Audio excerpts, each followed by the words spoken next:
Io la sera durante i concerti, prima di salutarvi e di chiudere con l'ultima canzone, presento la band, presento Saluti Fonici, l'addetto alle luci. E dovete sapere che poi dico, come vedete cari signori, siamo uno a cantare e 400 a mangiare. Quei 400 sono musicisti, maestranze, persone che montano il palco, autisti, persone che scaricano gli strumenti, che ricaricano gli strumenti, il catering.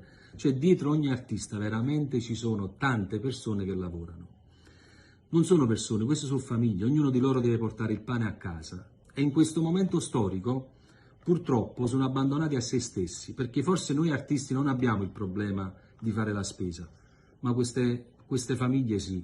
E allora chiedo al governo di tener conto di queste persone cosiddette invisibili, perché anche loro hanno una famiglia e devono mangiare. Come pure faccio un appello ai miei colleghi di divulgare questo pensiero, perché sono quelle persone che ci permettono a noi di fare le star sul palco tutte le sere. E quindi non solo nell'augurarvi una buona vita a tutti e spero che tutto questo finisca molto presto, ripeto, chiedo al governo di tener conto di queste persone e dico ai miei colleghi, sei con noi?